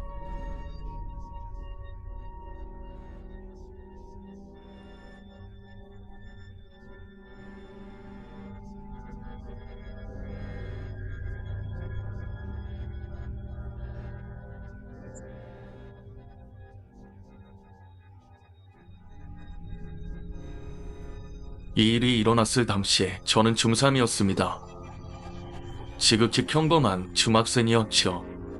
저희 어머니는 교직에 계신지라 동료 교사들과 매우 친하셔서 방학만 되면 두부 동반 후 자주 여행을 가시곤 했습니다. 물론 자연스레 어머니 동료분들의 아이들과도 친해졌고요. 그래서 그렇게 부모님들이 여행을 갔을 때면 한 집에 아이들이 몰려서 며칠을 지내곤 했습니다. 그때로 여름방학 시작과 동시에 부모님들은 부부 동반 여행을 가셨습니다. 역시나 어머니 동료분 집에서 여러 아이들이 3일 동안 머물게 됐고 저와 제 동생도 그곳에 머물렀죠. 그리고 사건은 이튿날 밤에 터졌습니다. 당시 저는 킥사이트의 축구 게임에 푹 빠져 있었습니다. 오전에 놀다가 그 집에 들어가니 우리 중 가장 나이가 많은 누나가 얘들아, 오늘은 밖에서 저녁 먹자. 나가자 라고 했죠. 저는 피곤하고 게임도 하고 싶었던 탓에 저는 집에 있을게요. 걔들 데리고 나갔다 오세요. 그렇게 말하니 저와는 친하던 성민이라는 동생 녀석도 저도 집에서 TV를 보고 라면이나 먹을래요 라고 해서 그 집엔 저와 그 녀석만 남았죠. 그렇게 저는 컴퓨터방에서 정말 그야말로 정신 놓고 게임에 푹 빠져 있었습니다. 그 동생은 거실에서 TV를 보고 있었고요. 그리고 얼마 지나지 않아 그 동생이 저 친구 좀 만나고 올게요. 그러길래 저는 정신없이 게임을 하며 아무런 생각도 하지 않고 오 그래 라고 무심코 대답했죠. 그렇게 한참이 지났습니다. 게임이 잘 풀리지 않아서 그런지 언젠가부터 목이 너무 마른 겁니다. 그래서 저는 그 동생이 나갔다는 것도 깜빡한 채 성민아, 교회지를 꿀 먹힐 것 같아서 그런데 불 한 컵만 갖다 줘 라고 했습니다. 그런데 한참이 지나도 불을 안 가져다 주길래 저는 다시 한번 성민아 라고 살짝 소리를 질렀죠. 아무도 없는 집에서. 그런데 곧 누가 테이블 옆에 저를 한컵 놓아지는 겁니다. 컴퓨터랑 단물이랑 마주보고 있어서 누가 들어오는지는 보지 못했었죠. 전 그때까지 제가 얼마나 공포스러운 상황에 처했는지 게임에 빠져 자각하지 못했습니다. 그냥 아무 생각 없이 땡큐 라고 하고는 게임을 계속했습니다. 그렇게 얼마쯤 지났을까요? 저는 장시간 컴퓨터 사용으로 인해 두통이 생겨 컴퓨터를 끄고 물컵을 들고 거실로 나왔습니다.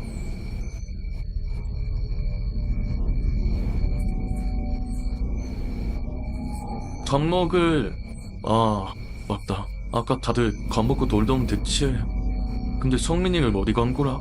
전화? 라고 생각하고 저는 집에서 녀석을 찾기 시작했습니다. 이 밤 저 밤 계시다 안방 화장실을 열고 거기도 없기에 거실 복도 쪽으로 걸어 나왔습니다. 그리고 그렇게 거실로 걸어 나오던 저는 제가 부엌 식탁위에 갖다 놓은 물컵을 보고 갑자기 정신이 마취해졌습니다.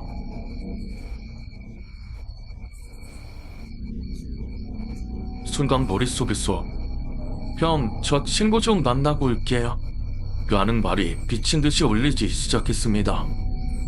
그리고 저도 모르게 욕이 흘러나왔습니다.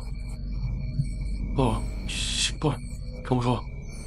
그렇게 복도에서 둥그러니 서있던 저를 갑자기 안방 화장실 문이 열리는 소리를 듣고는 심장이 터질 것 같았습니다. 저는 항상 어디서든지 돈을 꽉 맞물리도록 갖고 다니는 버릇이 있기 때문에 바람 따위에 흔들려서 문이 열리는 경우는 없습니다. 그에 저는 본능적으로 느꼈습니다. 됐다. 그리고 그때 덜에 젖은 발소리가 들렸습니다. 잘 봐. 저는 거실 복도에서 고개를 탑속이고 멍하니 서 있었습니다. 그리고 고개를 들었을 때 안쪽 현관 유리에 저의 모습키로 더운 것과 함께 흐릿하게 비치고 있었습니다.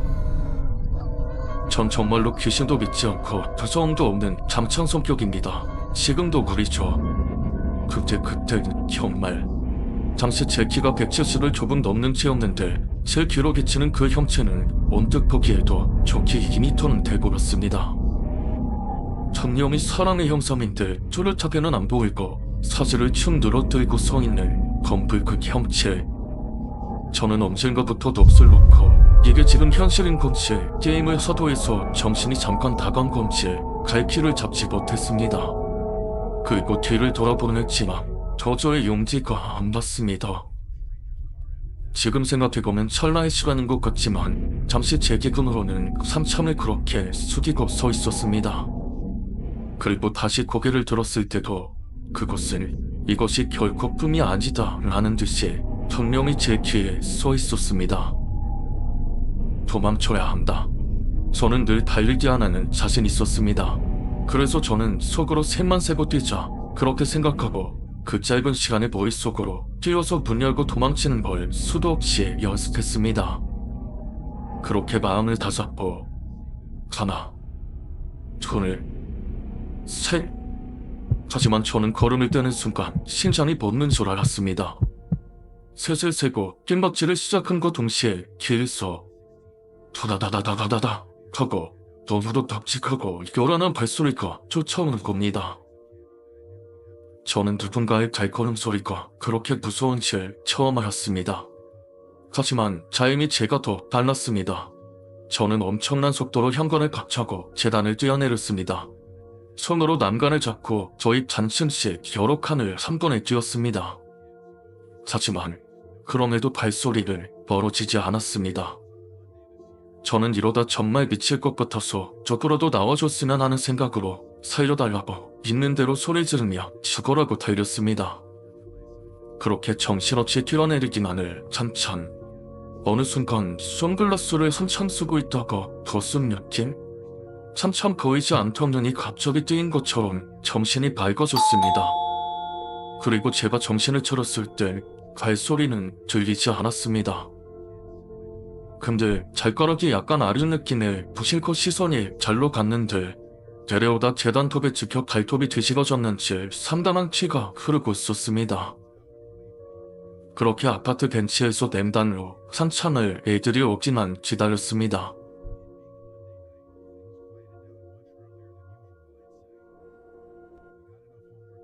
얼마 후 애들이 왔고 저는 제가 겪은 일을 다 했습니다. 어린아이들은 무섭다고 울었고 청누마들은 저더러 미쳤냐며 왜 쓸데없는 거짓말을 해서 애들을 울리냐고 했습니다. 정이 못 믿겠으면 올라가봐. 약간 억울한 감이 있었지만 사실 그렇게 말하고도 저 스스로 제가 환각을 본 것이길 바랬습니다. 그렇게 현관문을 열고 거실 복도에 들어섰을 때 도대가 그대로 얼어붙고 말았습니다.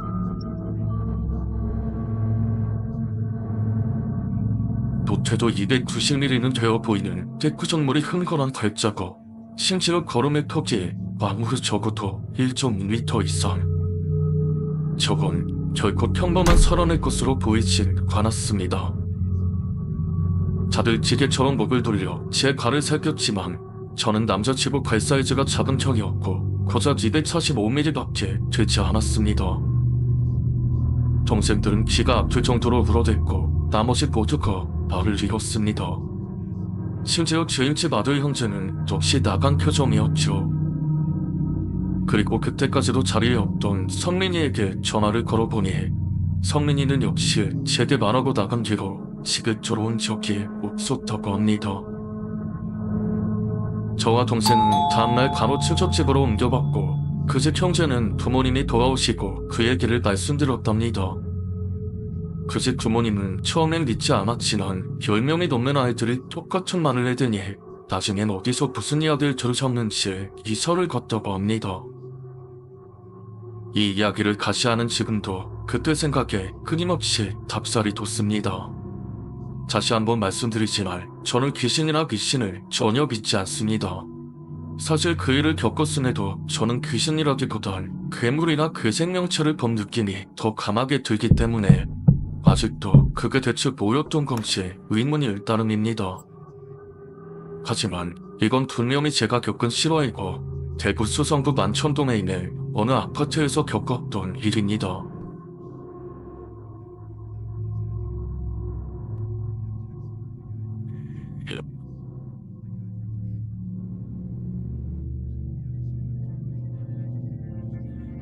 우리 가족은 언제나 스톡홀름과 423번지에 살았기 때문에 나는 살면서 그 괴생물의 소리를 듣지 않은 적이 없었다. 그는 내가 태어날 때부터 이미 내 방편, 건너편 담에서 살고 있었다. 내가 아주 어렸을 때는 그가 내 친구인 줄로만 알았다. 내가 벽을 똑똑 두드리면 그도 언제나 벽을 쳤다. 내가 치득거리면 그는 내가 알아들을 수 없는 단어를 우월거렸다. 나는 그가 내 악몽으로부터 나를 지켜주기 위해 존재한다 믿었다. 하지만 나이가 들어갈수록 점점 그가 무서워지기 시작했다. 부모님은 내가 옆에 다른 방이 없다고 했다.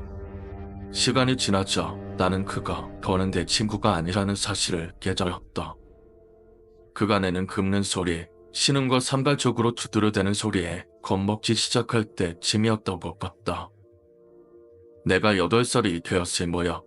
나는 두려움을 참지 못하고 부모님께 벽 안에 사는 괴물에 대해 말씀드렸다. 난 너무 겁에 질려 그가 언젠가 밤에 날 찾아와 죽일 것이라 믿었다. 엄마는 눈을 돌리며 그건 그냥 쥐일 뿐이라 말했고 아빠도 마찬가지였다. 애초에 엄마는 어차피 내 말을 잘 믿지 않으니까. 그래도 아빠는 나를 꼭 안아주며 날 보호해주겠다고 그러니 겁먹지 말라고 했다. 그 후 나는 밤에 소리가 날 때마다 아빠를 애타게 불렀다. 아빠는 1분도 채 안 되어 와서 뭐가 잘못됐는지 항상 확인하곤 했다. 그럴 때면 나는 벽을 가리키며 목을 웅크렸다. 아빠는 빙그레 웃으며 주먹으로 쾅쾅 치곤 말씀하셨다. 조용히 하지 않으면 내가 가만두지 않겠어. 한 차례 소란 후엔 소음은 곧장 멈췄고 나는 아빠를 향해 눈물 어린 웃음을 보이곤 했다. 아빠는 나를 꼭 껴안아 주었고 아빠는 언제나 나의 보호자였다. 나는 지금 당장이라도 아빠가 너무 그리워 보고 싶다. 이게 정상일지는 모르겠지만.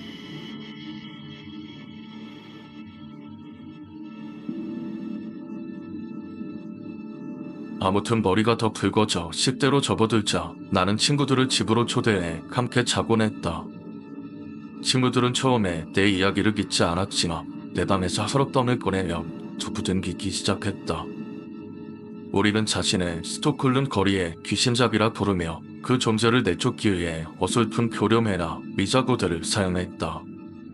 나는 또 그 익숙한 긁는 소리를 듣고 벽을 쾅쾅 치며 우리 아빠와 같이 말했다.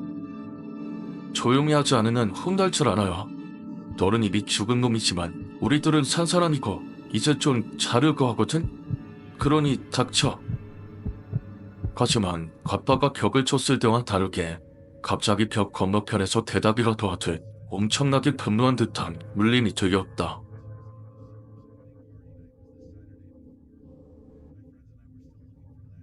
내가 여태껏 들어왔던 것보다 끝이 시끄러웠고 마치 열받아서 소리 지르는 느낌마저 들었다.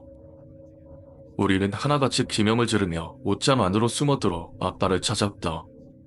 그리고 아빠가 방에 들어오자 내 친구들은 아빠에게 집에 데려다 달라며 애걸복걸하기 시작했다. 아무리 달래도 친구들은 긁지만 했다. 결국 아빠는 친구들을 데려다 주러 나갔고 난 밤에 혼자 남게 되었다. 여전히 그의 존재가 느껴져 무서웠고 5인치 정도 되는 두께의 벽 너머로 참을성 없이 앞뒤로 왔다 갔다 하는 누군가의 모습이 보이는 것 같았다. 너무도 무서운 나머지 나는 옷장에 꾹 숨어 있었고 아니다 다를까 다시 긁는 소리가 나기 시작했다. 그리고 그때 나는 그제서야 그가 왜 벽을 긁는지 알아냈다. 그놈은 벽을 자꾸자꾸 긁어내 내 방으로 들어오려고 하는 것이었다. 나는 그 생각이 들자마자 두려움에 훌쩍였고 아빠 차 헤드라이트가 내 방을 비추기 전까지 긁는 소리는 멈추지 않고 계속됐다. 순식간에 달려온 아빠가 벽을 두드리며 소리쳤다. 조용히 하지 않으면 내가 가만두지 않겠어. 그러고 아빠는 나를 안았다. 그날 밤을 소파에서 자야 했다. 가끔 나는 이 모든 게 내 상상이 아닐까 하는 생각을 하기도 했지만 현실적으로 그건 절대 아니었다.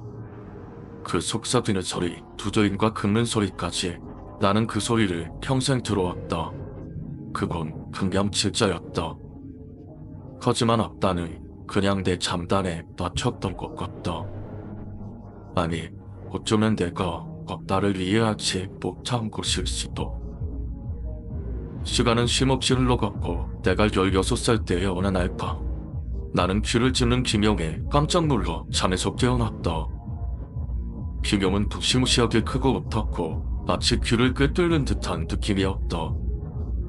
덩달아 나 또한 잔뜩 겁에 질려 소리를 질렀다.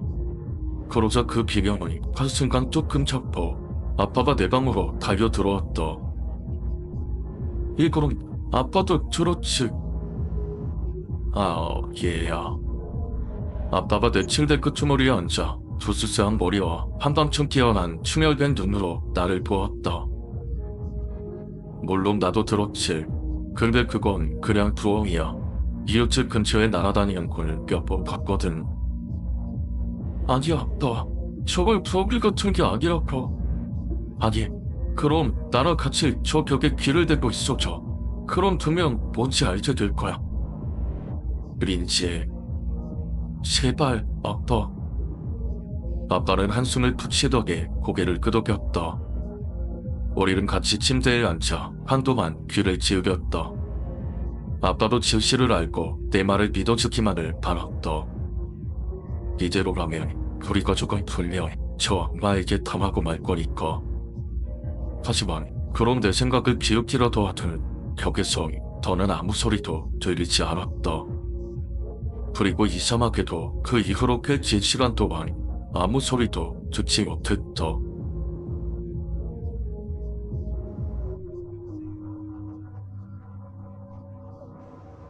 아마도 내 인생 처음으로 그 벽 너머에 아무것도 없다고 느껴졌다. 어쩌면 지금 실명지거나 지옥으로 다시 끌려갔을지도 모르지. 어쨌거나 나는 그게 다시 돌아오리라는 것을 알고 있었다. 그리고 마침내 그 괴물이 돌아왔을 때 나는 바로 알아차리지 못했다. 16년이 지난 후 그것은 그냥 잡음일 뿐이었다. 뒷배경으로 들리는 소리를 나 자신의 얼굴만큼이나 익숙했다. 너무나 자연스러워서 실제로는 그 소리가 얼마나 이상한지 자박하지 못했고 내가 마침내 그 소리를 알아챘을 때 왠지 모를 위안감마저 느껴졌다. 다시 시작된 괴롭힘이 내 인생 전반에 걸쳐 나타났던 그대로 나타났다. 처음에는 신은, 그 다음에 두드리, 그리고 약한 두드리, 그리고 마침내 그 긁는 소리. 정말 지겹도 긁어댔다. 나는 이제 늙어버린 아빠에게 다시 찾아온 소리에 대해 말하며 그 괴물이 언젠가 그 벽을 부수고 우리에게 침입할 것이라는 생각을 말했다. 아빠는 그 말을 옵시며 벽에는 3인치의 금속이 있어 신화 너구리, 귀신조차도 벽을 뚫을 수 없다고 말했다. 그러면서 그 직을 당신이 지었다고. 오늘 이야기 여러분은 어떻게 들으셨나요? 혹시 이 이야기가 끝난 후에도 어딘가에서 들려오는 한밤중의 울음소리를 느끼게 되진 않을까요? 여러분의 생각과 해석을 댓글로 나눠주세요. 이 영상이 마음에 드셨다면 좋아요와 구독 버튼을 눌러주시고 주변에 공유하여 더 많은 분들과 함께 공포를 나누어 보세요. 한밤중의 울음소리와 함께하는 이 시간을 잊지 마시고 다음 이야기에서 다시 만나요. 감사합니다.